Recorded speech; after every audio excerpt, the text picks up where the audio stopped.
Hello YouTube, this is Blackfire coming at you with another video. In today's video, I want to talk about a little bit of convolution here. As you see from the thumbnail, it's kind of funny because we're getting all these different Xbox Series consoles, right? And but there's only really been one PlayStation console announced.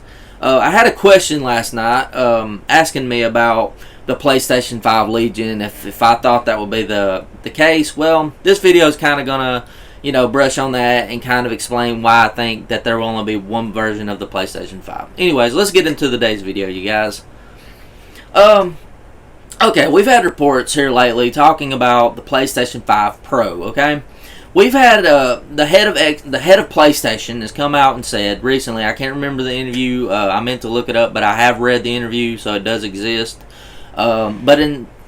But in this interview, he said, look, we were testing the waters with the PlayStation 4 Pro, and so they knew that if that worked, that they could go ahead and do mid-gen refresh consoles, right? So, and that being the key word, it's a mid-gen refresh console. It's not.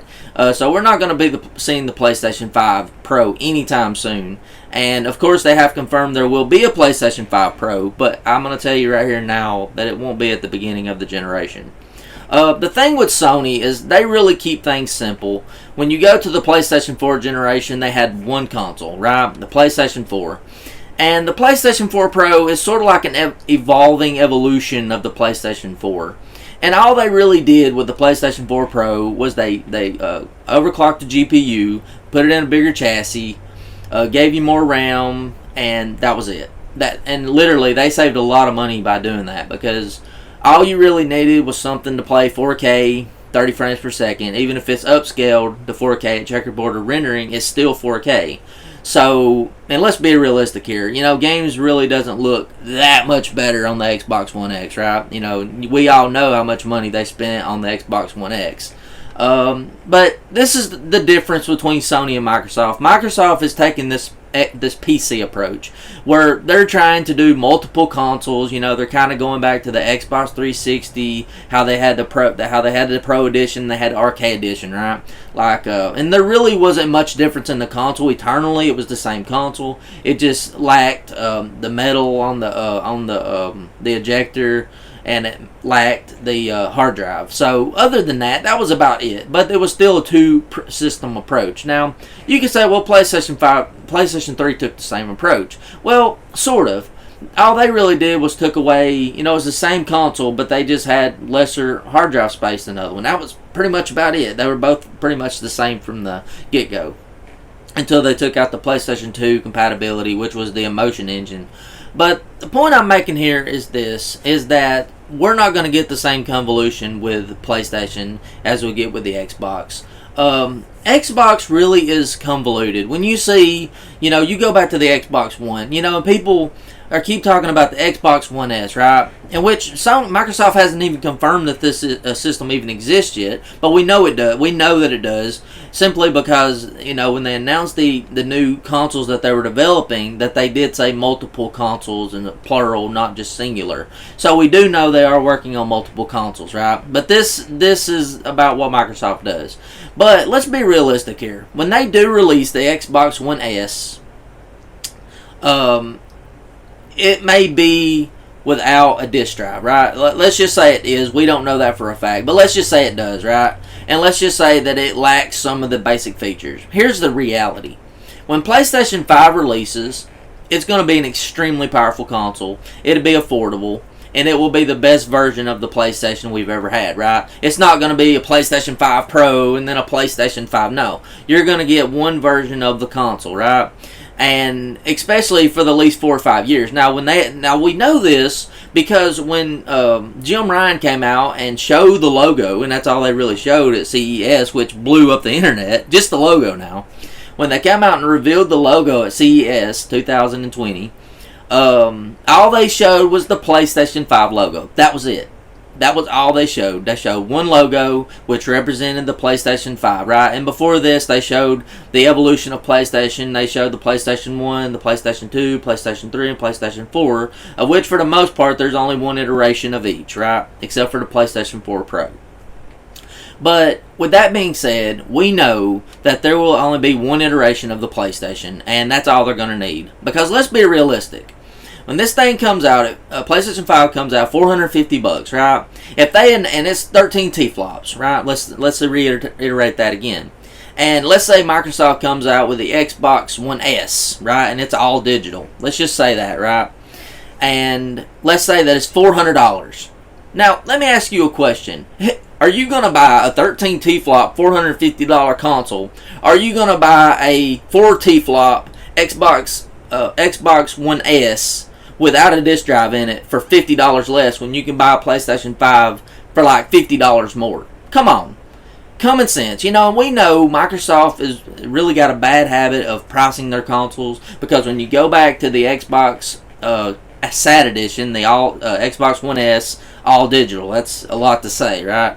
But when we know that when you go back to that console, and everybody's like, oh, it's going to be $200, oh, it's going to be $199, and it was $249.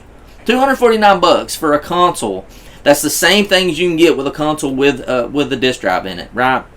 And it only had like, I think it had like 500 gigs, maybe a terabyte of memory, I think.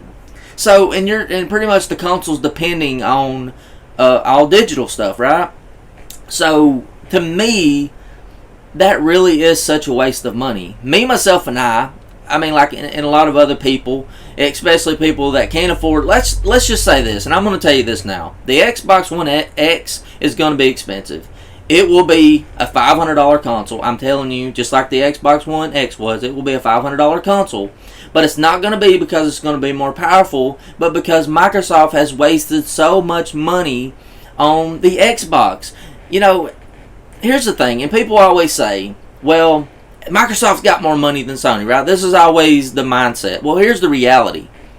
Xbox is just a side project for Microsoft.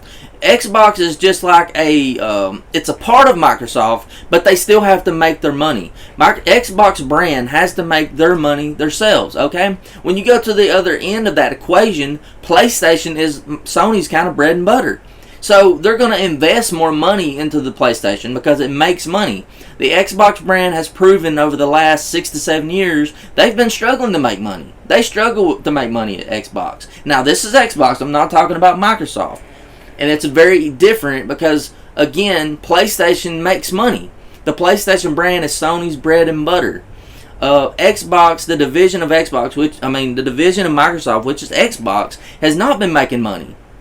They made the Xbox One X, which you know good and well that Phil Spencer had to go to the head of Microsoft and say, look, I need this money to put into the R&D for a new console, right? So then he's turning around, think about this, 2 years later, asking for more R&D money for the Xbox Series X. Okay, at some point in time, Microsoft's going to want to make their money back. You can't do that when you keep on asking for more money. You haven't even made money for the last investment you did with the Xbox One X. And let's go back to the PlayStation for a minute. The PlayStation brand has been making money. It's simplified. It's a simplified one console. One console. That's all you need. If you make a console that's extremely powerful, the amount of money Sony's been saving, they've been really saving a lot of money. They haven't been blowing through money. They didn't spend a lot of money on the PlayStation 4 Pro.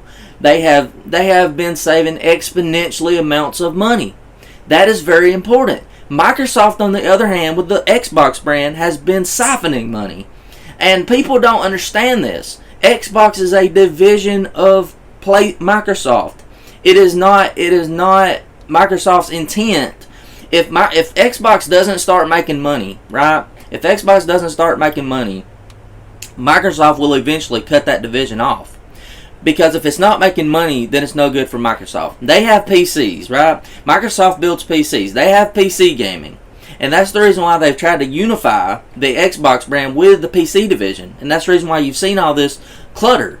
To me, when you start talking about the series of Xbox consoles, right, you're going to see multiple different iterations. You got 4 different iterations of the Xbox One. The Xbox One, the Xbox One S, the Xbox One S all digital, and the Xbox One X. Completely convoluted. After a little while, the fan bases start saying, well, what console should I go for? You know, and you're looking at a 4 T-flop Xbox Series S. Okay, I'm going to buy a PlayStation 5. Why? Because it's 13 T-flops, $450, and I'm paying maybe a $50 extra for something that's more powerful than the Xbox One X. But I mean the Xbox Series X, but still cheaper. So again, and this is going to be the approach Sony's going to make, and I can't iterate enough why this is.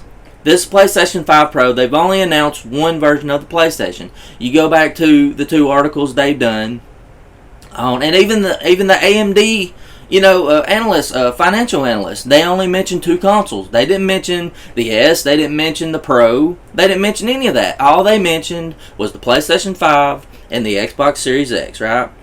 And this tells me that we're not going to probably get either one of these consoles. We're not going to get either one. And we're definitely not going to get the PlayStation 5 Pro anytime soon, which has been confirmed by the head of PlayStation division. So, again, we won't see a PlayStation 5 Pro until probably 2023, 2024, at the latest 2025.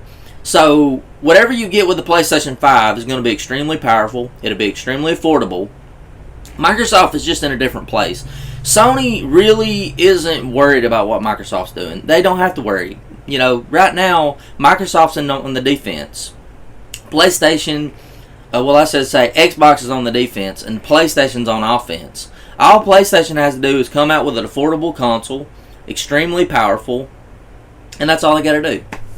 But anyways, I'm going to end this video here, you guys. I'll see you guys in the next video. Talk to you later. See ya. I'm out.